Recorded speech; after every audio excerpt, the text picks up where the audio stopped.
Ya estamos con el abogado del presidente de la República, Benji Espinosa, a quien, dicho sea de paso, hemos estado buscando hace varias semanas. Doctor Espinosa, muy buenas noches, bienvenido a Canal N, bienvenido a Patio de Honor y feliz Día del Padre. Muchas gracias, Katia, gracias por la salutación y a ustedes, el panel, por acompañarnos en esta fecha muy especial, pero además siempre agradecido por las oportunidades para poder dar explicaciones a la audiencia. Doctor Espinosa, yo quería empezar consultándole respecto a esta decisión del Poder Judicial que hoy ha emitido rechazando el habeas corpus que había presentado el presidente de la República en contra de la Subcomisión de Acusaciones Constitucionales y el proceso que lleva esta acusación constitucional por presunto traición a la patria, por esa declaración que dio en una entrevista a CNN, ¿no?, respecto a ceder mar a Bolivia, ¿no? Le ha rechazado el habeas corpus el Poder Judicial, así que esta acusación constitucional va a continuar. Sí. Aun cuando yo no sé el abogado que ha promovido esa demanda constitucional, tengo conocimiento de los fundamentos. Lo que te puedo decir desde el prisma absolutamente jurídico es que cuando hay una sentencia desestimatoria en segunda instancia, lo que corresponde es plantear dentro de los 10 días hábiles un recurso de agravio constitucional para someter la causa a discusión al Tribunal Constitucional. Y el Tribunal Constitucional tendrá la última palabra. Todavía la suerte no está echada, todavía falta la instancia más importante de la justicia constitucional, que es el Tribunal Constitucional. Ahora pasemos a lo que ha respondido el presidente de la República en la Fiscalía el viernes. Han sido 100 preguntas, según información además de la propia Fiscalía, y lo que ha trascendido, según algunos reportes periodísticos, es que usted objetó algunas preguntas. ¿Cuáles son estas interrogantes que objetó por parte de la Fiscalía al presidente de la República? Gracias, Katia. Sí, es importante hacer ver que las declaraciones o interrogatorios están normados por dos dispositivos en el Código Procesal Penal.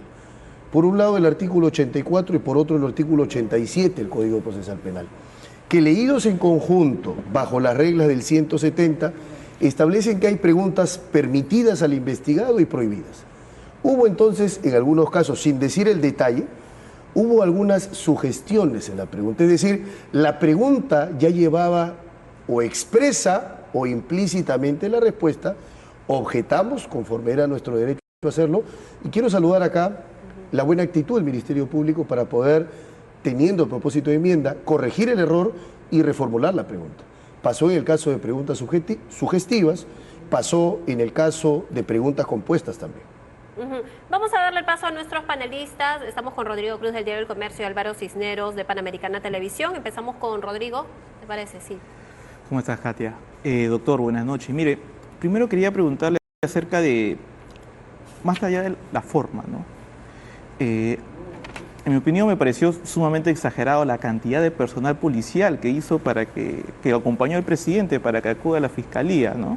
No sé si a usted le pareció pues prudente que todo ese excesivo resguardo policial vaya junto con el presidente, ¿no? Por otro lado, he escuchado sus declaraciones posterior a la intervención del presidente en la Fiscalía y veo que hay dos versiones pues que se chocan, ¿no? Por un lado usted menciona que había una amplitud del presidente para poder dar comentarios a las preguntas que hacía el Ministerio Público, pero por otro lado, desde la Fiscalía menciona que el presidente ha sido sumamente escueto, ¿no?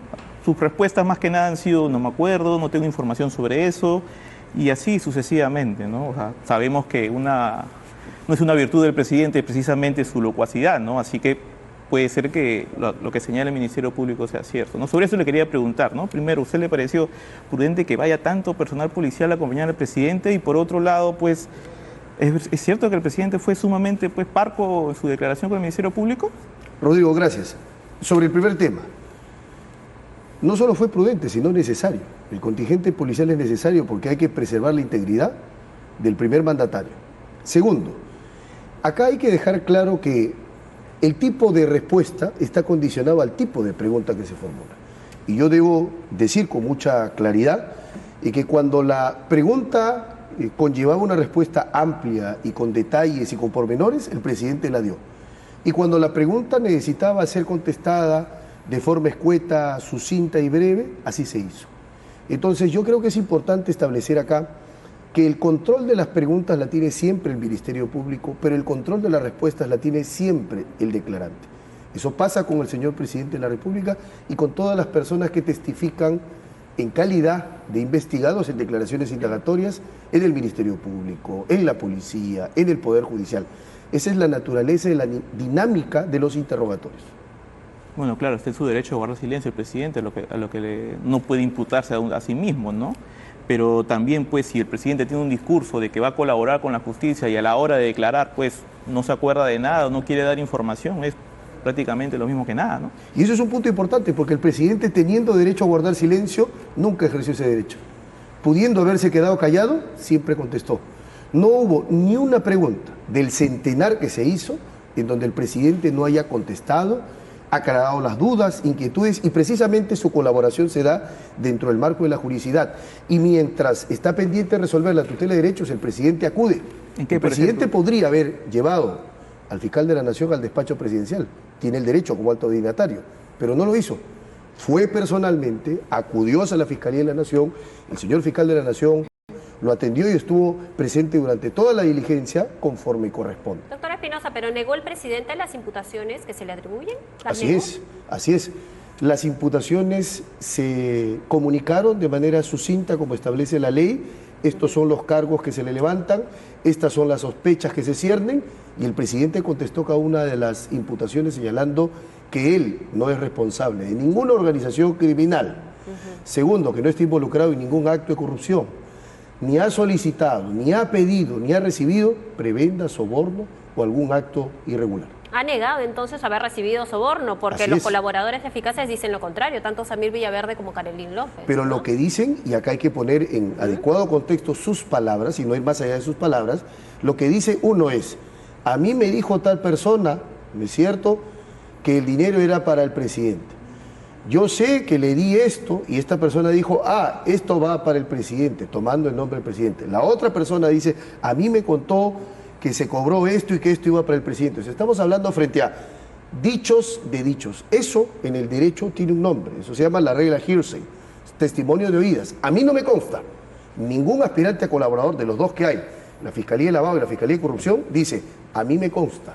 Tengo conocimiento personal, tengo conocimiento directo de que el presidente recibió soborno. Eso no existe. Ni han dicho, yo le di dinero en sus manos al presidente. No se ha dicho. Es más, dice una persona, por ejemplo, que le dijeron que Karelyn López dio dinero. El abogado de Karelyn López, el doctor Nakazaki, ha dicho que eso es falso. Eso es lo que existe hasta ahora. Ahora, pero doctor, más allá de, evidentemente el presidente no va a reconocer, creo que nadie reconocería si es que está metido en un ilícito, un caso de corrupción, que ha recibido dinero. Pero más allá de eso, hay pues inconsistencias en la declaración del presidente, porque por un lado dice que no conocía a Karelyn López, por otro lado en una entrevista a CNN dice que sí la conoció, la recibió, por otro se habla de Samir Villaverde. Esas inconsistencias es lo que el presidente no ha sido claro. Mi pregunta es, con la Fiscalía, ¿él ha dicho que conoce o no a la señora Karelyn López y al señor Samir Villaverde? Sin ánimo de ingresar a los detalles, porque no puedo, porque la ley establece un velo de reserva sobre la investigación, pero te puedo decir algo que es absolutamente claro.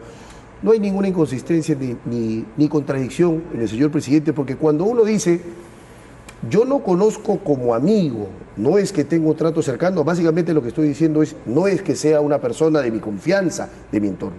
Luego cuando yo reafirmo que he recibido la visita, pero no es que le he recibido en el ánimo de amistad, de confianza extrema, de participar en el entorno, no hay ahí ninguna inconsistencia ni contradicción.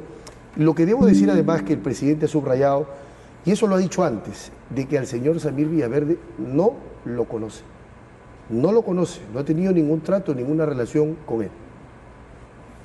Álvaro Cisneros, sí. Hola, doctor, buenas noches. Y quería acotar lo que dijo mi colega respecto a esta presentación del presidente, esta puesta en escena que yo considero que es así, caminando hacia la Fiscalía de la Nación con un contingente policial enorme, como usted bien dice, es el mandatario, necesita esa seguridad, pero ¿cuál era la necesidad de caminar hacia la Fiscalía? Tranquilamente podría ir en su vehículo, y el presidente lo veíamos en una postura parecía que estaba en una pasarela, yendo a un evento de gala, cuando estaba yendo a declarar a la Fiscalía de la Nación en condición de investigado por nada menos que ser supuestamente, según la teoría fiscal, líder de una organización criminal, pero lo veíamos él caminando de una manera que considero personalmente era innecesario. ¿Qué mensaje se quiere dar desde la defensa, si es parte de esto de la estrategia, mostrar ese tipo de actitud? Y por otro lado, ¿qué tanto se habló de Karelyn López? Porque como decía mi colega, cada vez que Karelyn López es mencionada, el presidente se pone un poco nervioso y no son inconsistencias, son mentiras, ¿no? Decir que sí la conozco o no la conozco. En una sola entrevista dijo cosas distintas y en otras entrevistas también.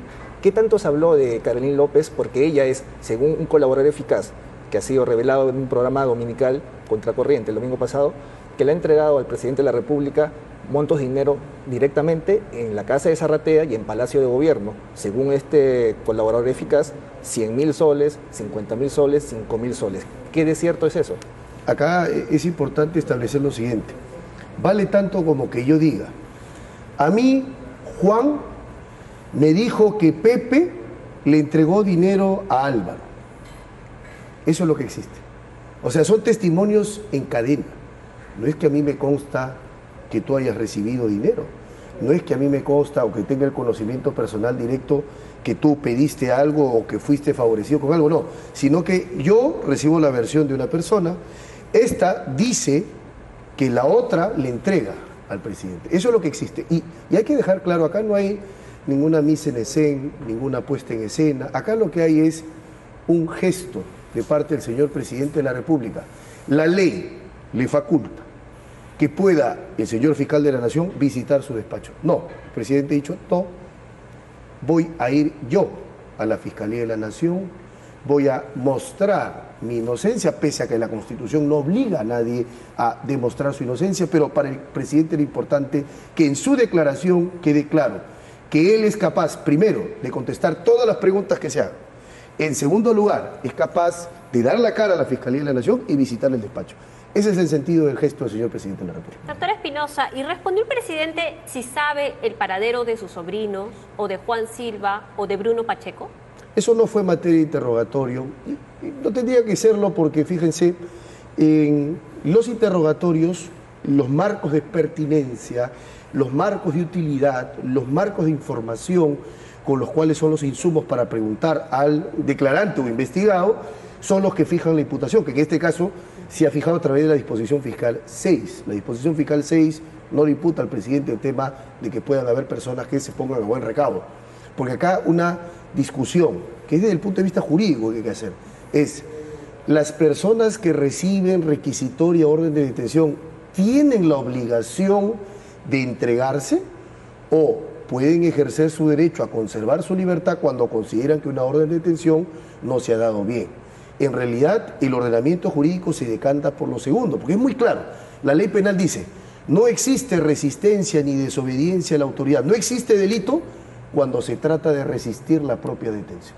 Ahora, Perdón, Rodrigo, me acaba de llamar la atención algo. ¿Se han puesto a buen recaudo? ¿Usted considera que no es tan prófugo, sino que se han puesto a buen recaudo las personas que le he mencionado? Yo te hago la calificación en abstracto, porque cuando a mí se me consulta, fíjese, me dice el doctor Espinosa, hay personas que no se han entregado al sistema de justicia, hay personas a las cuales se ha girado orden de captura, pero esas personas voluntariamente no han ido a ser capturados. Y yo te digo que desde el derecho no tienen la obligación de hacerlo. Y a partir de ahí no se puede deducir peligro de fuga. Eso lo ha remarcado el Tribunal Constitucional. La Corte Suprema ha dicho, las personas no tienen obligación de entregarse para ser detenidos. Todos tenemos el derecho natural a conservar nuestra libertad. Yo te hablo desde el punto de vista jurídico y en estos términos. ¿Y usted cree que ellos por eso se han puesto a buen recaudo? Que ellos no están obligados a entregarse, ni Juan Silva, ni Bruno Pacheco, ni los sobrinos del presidente. Ni ellos ni nadie. Nadie en el Perú, bajo nuestras normas, bajo la jurisprudencia, bajo la égida del derecho, tiene la obligación de entregarse cuando hay una orden de detención que está pendiente de definir, porque acá hay que aclarar que estas personas pueden interponer un recurso de casación, si es que no lo han hecho ya, y después pueden llevar la discusión a través de un proceso constitucional de habeas corpus. Y eso no significa ningún ánimo de entorpecer el proceso, de enturbiarlo. Eso significa proteger su libertad. Entonces es conveniente que estén, como usted dice, a buen recaudo. No, es que más que conveniente es su derecho. Y cuando una persona ejerce su derecho, no está perturbando la administración de justicia, ni está dilatando, ni está poniendo trabas a la marcha de la justicia. Eso hay que dejarlo claro. Sí, Rodrigo. Doctor, usted justo menciona pues la palabra trabas, ¿no? Y aquí vemos dos líneas, que por un lado está la investigación penal por corrupción y por otro lado lo que estamos viendo es, por lo menos los indicios es lo que dice, es una aparente obstrucción a la justicia, un aparente encubrimiento, porque el presidente de la República, si bien pues tiene pues la más alta magistratura en el país, es también el jefe máximo de la Policía Nacional del Perú. Y si hoy Juan Silva está prófugo de la justicia, es porque no ha habido un trabajo pues diligente de la policía, ¿no? O sea, hablamos pues de una videovigilancia que no se realizó debidamente, como había pedido el Ministerio Público. Mi pregunta es, doctor, ¿es el estado de Juan Silva como prófugo de la justicia, porque ese es lo que es, no de alguna manera pues termina perjudicando pues el trabajo de ustedes como defensa? Porque lo que vemos que es un presidente que aparentemente está utilizando el aparato estatal para cubrir que no sean capturados ni Juan Silva, ni su sobrino Fray Vázquez, ni Bruno Pacheco, personas pues que no son nada ajenas a él, son de sus círculos más cercanos. Sí, y ahí hay que tener claro que un Estado de Derecho como el nuestro, un Estado no solo legal, sino constitucional y convencional, es un Estado donde se rige bajo esta premisa. En el Estado no todo es asunto de todos, no todo es competencia de todos. Se trazan competencias, se trazan poderes, se organiza, y la Constitución es bastante clara. El presidente, en efecto, conforme al 118, tiene la función de ser jefe de Estado, tiene la función de ser jefe de gobierno. Pero no se le puede imputar que cualquier acto que corresponda, ¿no es cierto?, en este caso al Ministerio del Interior, necesariamente se hace o se va a deducir que es por la injerencia del presidente. Porque cuando hablamos de encubrimiento, por ejemplo, ese delito contra Administración de Justicia lo que establece es la persona tiene que directamente sustraer de la persecución penal a una persona, directamente. Y eso no se puede establecer, porque eso le corresponde al ministro del Interior, que entiendo que está sometido a una interpelación. Dejemos que sean los cauces constitucionales y legales, se desarrollen sin ninguna perturbación. Entonces acá no hay ningún elemento como para decir el presidente es el que está ingiriendo. El presidente respeta las competencias, los poderes de lo que corresponde. En el Estado, repito, no todo es asunto de todos. Para eso hay carteras ministeriales, hay organizaciones que hay que respetar. Pero Sí, doctor, usted mencionaba hace un momento que no existía una relación muy cercana entre el presidente Pedro Castillo y la señora Carolyn López, ¿no? Que podrían haberse conocido, pero que eso no implicaba una relación cercana. Pero la señora Carolyn López ha sido, según los videos de cámara de seguridad de Palacio de Gobierno, ha ingresado en reiteradas oportunidades con una facilidad increíble. Ni siquiera se le revisaba como a cualquier persona que ingresa a Palacio de Gobierno, ingresaba con bultos, no pasaba por los anillos de seguridad que toda persona tiene que pasar. Se notaba una familiaridad de ella ingresando a Palacio de Gobierno, incluso los agentes de seguridad ni siquiera la detenían para ver un registro, nada. Entonces había una forma parecía muy cotidiano para ella ingresar a Palacio de Gobierno. Eso no es una señal de que la señora Carolyn López tiene una cercanía, pues, ¿quién es el líder del Palacio de Gobierno? El presidente de la República, ¿no? No necesariamente. No toda aquella persona que ingresa a Palacio de Gobierno entra a hablar con el presidente. Primero.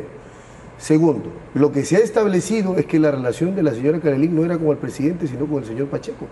Entonces el señor Pacheco y su defensa tendrán que explicar para qué se reunían con la señora. Lo que yo sí te puedo decir es que el presidente no era ni amigo ni tenía un vínculo cercano con la señora Carolyn. Pero le organizó la fiesta a su hija. No, es que, a ver, hay que tener cuidado, porque esa es una conclusión. ¿Por qué? Porque lo dice una persona según la teoría fiscal, ¿no? Pero por eso, es que eso es una teoría. Cuando la Fiscalía formula una teoría, hace una opinión, hace una conjetura, hace una hipótesis, pero no es una conclusión. Claro. Pero no eso es está verdad. por determinar. Una hipótesis informada, ¿no? Carolyn López la fiesta o el cumpleaños a la hija del presidente. Precisamente lo que yo te puedo decir es que eso tiene que probarse. ¿En qué etapa está eso? Está en una investigación. Y cuando estamos en investigación estamos hablando de hipótesis, no de tesis. ¿Cuándo hay tesis? Cuando hay acusación. ¿Y cuándo hay certeza? Cuando hay condena.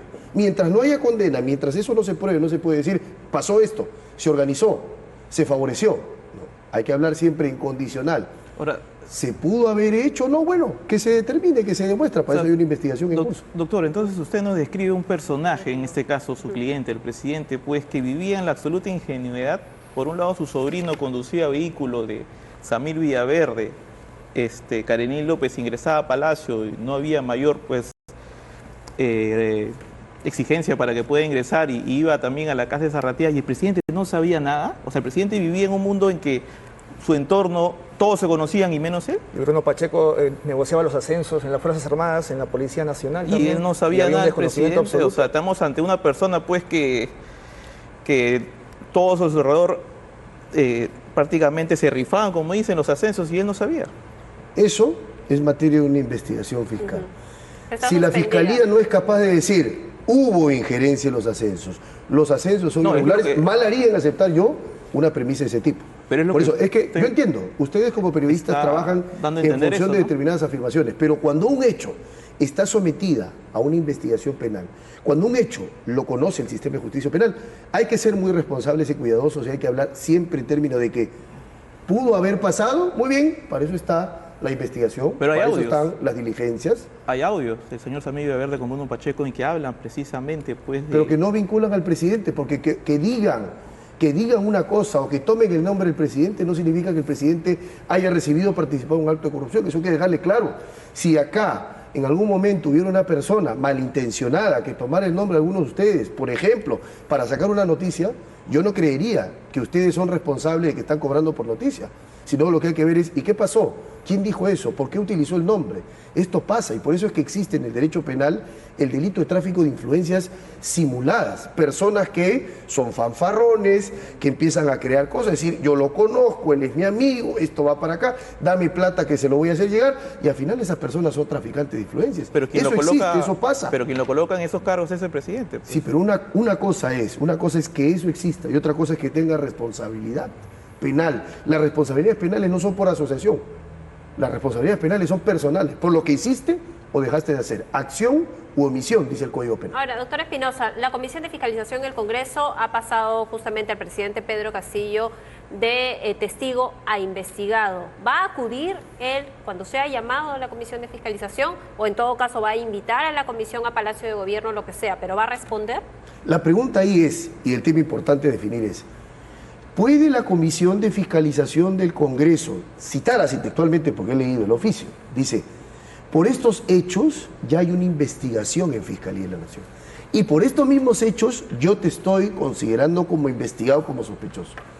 ¿Puede el Congreso de la República, un órgano político como la Comisión de Fiscalización, intervenir, interferir, abocarse a una causa que esté en trámite en la Fiscalía? No puede, porque el artículo 139.2 de la Constitución prohíbe que cualquier órgano del Estado, incluido el Congreso, puede interferir en una causa que se encuentre en trámite. Si los congresistas dicen, muy bien, saludamos la investigación de la Fiscalía contra el presidente, ¿qué hace un órgano del Congreso político, regido qué por es interferir, intereses doctor? y conveniencias? Hay interferencia porque Porque el Congreso la no puede Comisión de investigar. Fiscalización no va a condenar al presidente. Entonces, ¿qué va a hacer? Lo que va a hacer es recomendar en un informe cuáles son las acciones que se deberían ejecutar hacia la Fiscalía de la Nación. La Comisión de Fiscalización no va a decir es culpable o es inocente. Y te voy a explicar con dos casos. En el caso que hubo del gobierno de Humala por la intervención de esta vigilancia que había a este señor, ¿cómo se Oscar llamó? López Meneses. López Meneses. Un órgano del Congreso hace toda una investigación, la Fiscalía, por otro lado, la investigación la seguía la doctora Córdoba, investiga el hecho. Cuando el Congreso termina y da su informe, el hecho ya estaba judicializado. Y por último, varias personas han salido absueltas. La pregunta es, ¿y para qué sirvió el informe López Meneses? ¿De verdad sirve? Es que no tiene sentido. ¿Por qué? Porque los congresistas no son pesquisadores. Los congresistas no saben, no tienen líneas de investigación porque no han sido formados para eso. ¿Para qué sirven los órganos de investigación entonces dentro del Congreso? Para levantar cargos, para imputar responsabilidades. Porque yo tengo claro algo. Si la Fiscalía se le exige objetividad, los órganos políticos del Congreso trabajan bajo intereses y conveniencias políticas. Eso hay que dejarlo claro. Y los congresistas no pueden asumir investigación, una causa que ya está sometida a una investigación por la Fiscalía, porque una persona no se puede someter a una persecución múltiple. Me investigas acá en la Fiscalía, me investigas por lo mismo el Congreso, por más que los foros sean distintos. Pero por lo que está diciendo entonces, el presidente no va a acudir a la Comisión de No, Fiscalización. yo no estoy adelantando todavía cuál va a ser la posición, pero creo que es importante entrar a reflexionar sobre los límites, sobre las invasiones a las competencias que se hacen. En un Estado constitucional de derecho, la voluntad del constituyente se respeta. Porque yo, el otro día en mi alegato, yo citaba una frase de Zagrebelsky decía, la Constitución es la obra del pueblo, que el pueblo se da.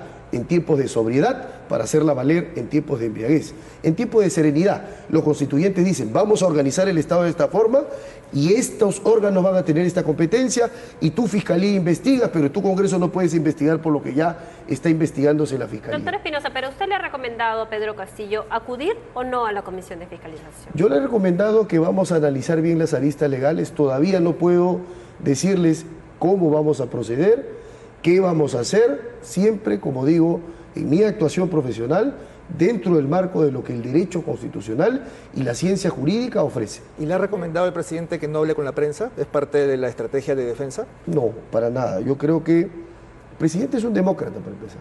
Como demócrata es importante que está expuesto a la crítica, eso es natural, ¿no es cierto? Ejercer el poder, hay oposición, eso es natural. Y el presidente creo que ha dado una clara muestra ese día, luego de haber declarado ante la Fiscalía de la Nación, ha hecho una declaración pública contestando a la prensa. Yo creo que esos pasos... Es un pronunciamiento, no ha contestado ninguna pregunta. Pero acá hay que dejar claro algo, por algo se empieza. Empezamos a cambiar las cosas, yo creo que eso es importante. Se criticaba algo y ahora cuando el presidente tiene apertura, bueno, no hay que criticar, sino reconocerlo. Doctor Espinosa, ahora, ¿qué va a pasar con la tutela de derechos que usted presentó? Ya se hizo la audiencia el miércoles. ¿Qué pasa si le da la razón a usted? Si me dan la razón... ¿Qué pasa con esta declaración ante la Fiscalía? Todo aquello que se realiza sobre la base de una investigación que está viciada o es inconstitucional es nulo. Esa declaración tendría que ser anulada. Y ninguna diligencia en relación con el presidente tendría validez jurídica. Eso se llama nulidad absoluta. Está recogido bajo los artículos 150 y 154 del Código Procesal Penal. Ya, ¿y qué pasa si la tutela de derechos finalmente no le da la razón, finalmente considera que el presidente sí debería ser investigado? El procedimiento procede en adelante. Cabría la apelación, correcto, va a ser una como apelación, recurso, ¿no es cierto?, para llevar la discusión a una segunda instancia. Pero yo confío que no sea así. Yo confío no solo en los argumentos, sino que confío en cómo tiene que leerse la Constitución. La Constitución, ya lo he dicho, la Constitución no se puede hacerle decir sí, donde la Constitución dice no. La Constitución dice que no se puede acusar en el sentido de la acusación constitucional, 117 con el 99 de la Constitución. Ahí donde la Constitución dice no se puede perseguir al presidente durante su mandato, sino bajo determinados supuestos, entonces uno no puede decir sí, como lo está haciendo la Fiscalía. Bien, doctor Espinosa, muchísimas gracias por habernos acompañado esta noche aquí en Canal N. Muchísimas gracias, que siga disfrutando del Día del Padre. Entonces. Muy amable. Muchas gracias. Y ya estaremos conversando gracias. en una próxima oportunidad Con mucho seguramente, gusto. doctor. Gracias. Esto es Patio de Honor. Vamos a una pausa y ya volvemos.